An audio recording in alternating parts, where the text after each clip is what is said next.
नमस्कार। आज मैं बात करूंगी समुदाय आधारित प्रबंधन जो कि अति गंभीर कुपोषित बच्चे हैं उनका कहाँ किया जाना चाहिए। तो सबसे पहले तो हमें अपने बच्चों को पहचानना पड़ेगा कि कौन बच्चा कुपोषित की तरफ जा रहा है और कौन बच्चा जिसका नॉर्मल ग्रोथ हो रहा है।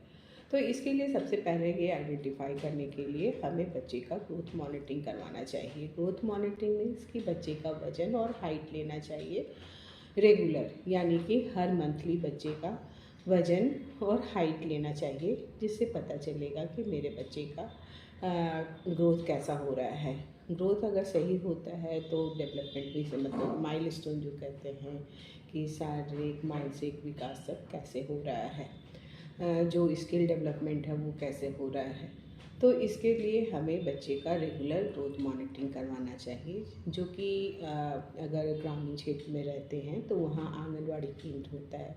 उस आंगनवाड़ी केंद्र में लेकर जाएं बच्चे को और वहाँ पे बच्चे का वज़न और लंबाई ऊंचाई जो होता है वो करवाएं और आकलन करवाएं कि बच्चा का ग्रोथ कैसा हो रहा है, कि बच्चा कुपोषण में है कि नॉर्मल है। अगर बच्चा कुपोषण में रहता है तो कभी कभी माताओं या परिवार के लोगों को नहीं समझ में आता है कि मेरा बच्चा कुपोषण, क्योंकि इसके कोई लक्षण नहीं होते हैं।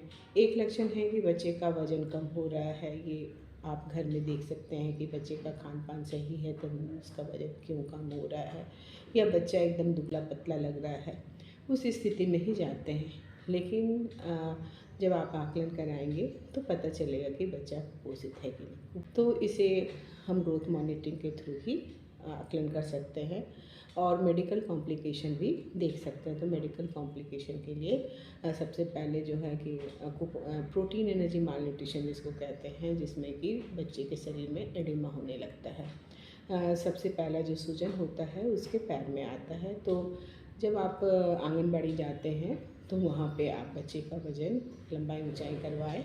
एज के हिसाब से 2 साल से कम का बच्चा है तो लंबाई, और 2 साल से ऊपर का बच्चा है तो ऊंचाई करवाएं। उसके बाद उसके दोनों पैरों में गड्ढे पड़ने वाले सूजन लेके, अगर बच्चे को सूजन है तो इसका मतलब है कि गंभीरता के लक्षण हैं और उसे तुरंत एमटीसी जिसे कुपोषण उपचार केंद्र कहते हैं, कुपोषण उपचार केंद्र में बच्चे को सहिया या सेविका की सहायता से जो नज़दीकी कुपोषण उपचार केंद्र है वहाँ पे बच्चे को ले जाए, जहाँ पे उसका चिकित्सीय जो बीमारी है उसका इलाज होगा। उसके अलावा पोषणात्मक इलाज भी होता है।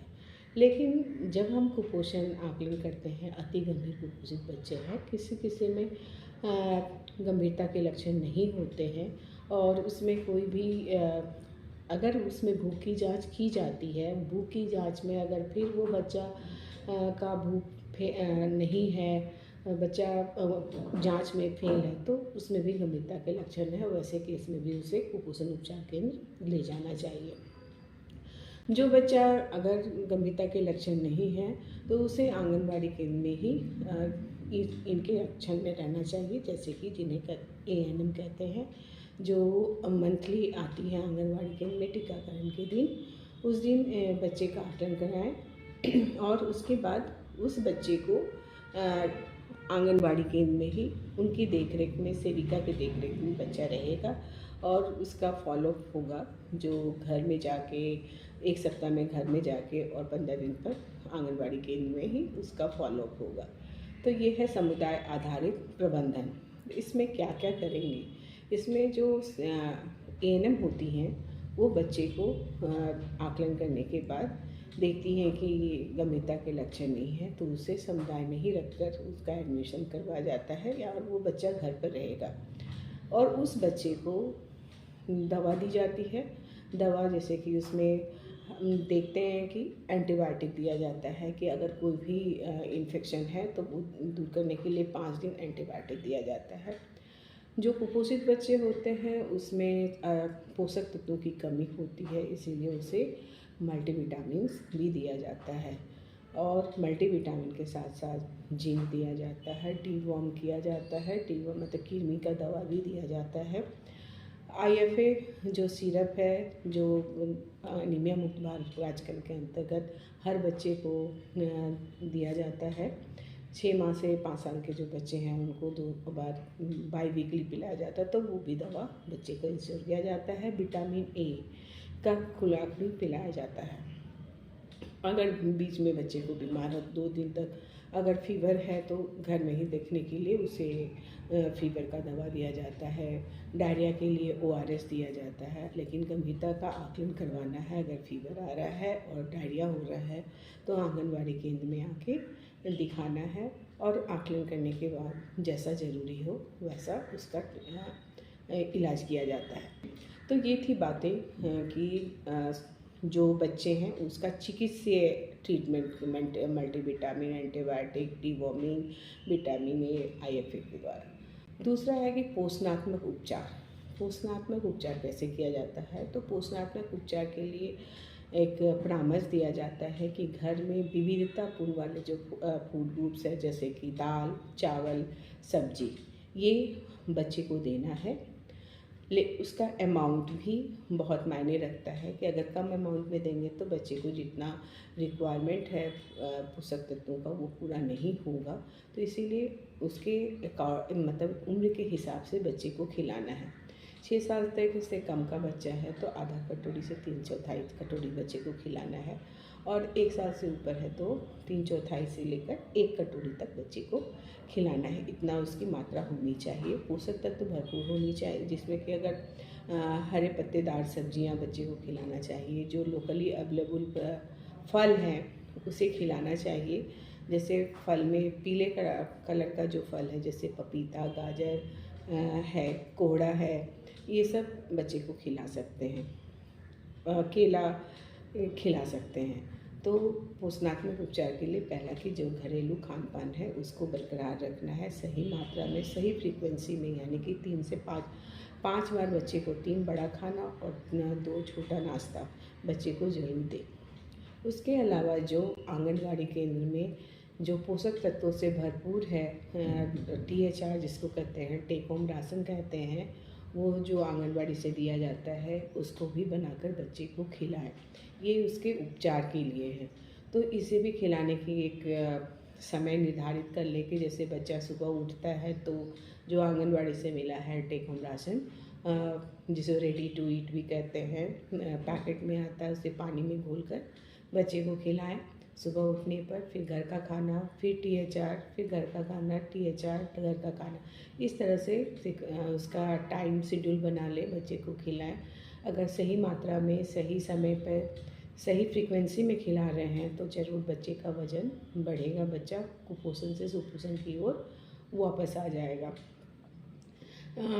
जैसे चिकित्सीय उपचार हो गया, उसके अलावा जो उसका पोषणात्मक उपचार हो गया। तीसरा आता है कि साफ़ सफाई। जब भी बच्चे को खाना खिला रहे हैं, जहाँ खाना खिला रहे हैं वहाँ साफ़ सफाई रखें, अपने हाथ की सफाई रखें, बच्चे की सफाई रखें। ये बहुत महत्वपूर्ण है, क्योंकि इन्फेक्शन का एक कारण अस्वच्छता की वजह से इन्फेक्शन होने के चांसेस होते हैं। तो इन्फेक्शन से बच के रहना है, तो यानी स्वच्छता मेंटेन करना है। परामर्श जो दिया जाता है, जो भी आपको आंगनवाड़ी केंद्र से बताया जाता है, तो आप उसका पालन करें और समय समय पर बच्चे का फॉलोअप कराएं। जैसा कि आंगनवाड़ी जो सेविका होती हैं, आशा वर्कर होती हैं, वो 1 सप्ताह में आपके घर आकर देखेंगे कि आप बच्चे को क्या खिला रहे हैं, घर में साफ़ सफाई है कि नहीं, उसको देखते हैं।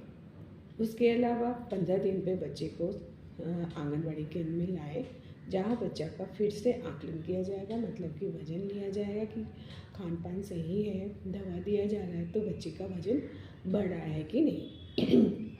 तो इस तरह से आपको करना है। फिर जब फॉलोअप हो जाता है तो इस तरह से CMAM प्रोग्राम के तहत 4 महीने तक बच्चे का फॉलोअप होगा और इलाज होगा थ्रू THR और मेडिसिन के थ्रू जो उसे दी जा रही है उसे नियमित लेना है। और 4 महीने में बच्चा रिकवर हो जाएगा, अगर सही से आप उसको दवा दे रहे हैं, खाना खिला रहे हैं, सब साफ सफाई रख रहे हैं तो हो जाना चाहिए। अगर इस दौरान नहीं होता है तो फिर से उसका 4 महीने के बाद आकलन हो। अगर गंभीरता के लक्षण हैं, वजन में कोई सुधार नहीं हुआ है, तो उसे फिर से आकलन करने के बाद एमटीसी रेफ़र कर देना चाहिए। और बच्चे को अगर नॉर्मल हो गया है, मैम है, तो बच्चे को उस समय फिर फॉलोअप 4 महीने तक फॉलोअप, मंथली फॉलोअप करना है। मंथ में बच्चा आएगा तो फिर से उसका आकलन करना है, वज़न लेना है, जो THR दी जा रही है वो देना है, स्वच्छता कायम करना है, और उसका जो काउंसलिंग है, परामर्श है, वो भी दिया जाना है। तो इस तरह से बच्चे को CMAM प्रोग्राम के तहत 8 महीने तक झारखंड में फॉलोअप किया जाता है। तो इससे कुपोषण से सुपोषण में बच्चा आएगा ही, अगर माताएं जो परामर्श दी जाती है उस परामर्श को फॉलो करें, बार बार उन्हें ठीक से परामर्श दें, उसे पोस्टर दिखाकर परामर्श दे सकते हैं, किसी का उदाहरण देकर परामर्श कर सकते हैं, तो इसका इम्पैक्ट माताओं पर जल्दी पड़ता है। तो CMAM प्रोग्राम के तहत आप ज़्यादा से ज़्यादा जो झारखंड में समर प्रोग्राम है उसका लाभ उठाएं, बच्चे को सुपोषित रखें।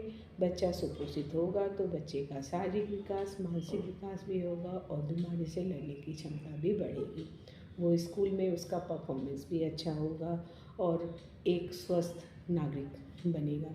तो इसी के CMAM प्रोग्राम के तहत बच्चे को, जिसमें कि गंभीरता के लक्षण नहीं है, अति गंभीर कुपोषित बच्चे हैं लेकिन गंभीरता के लक्षण नहीं हैं, उसका इलाज किया जाता है। चिकित्सीय इलाज, उपचार और पोषणात्मक उपचार दोनों किया जाता है।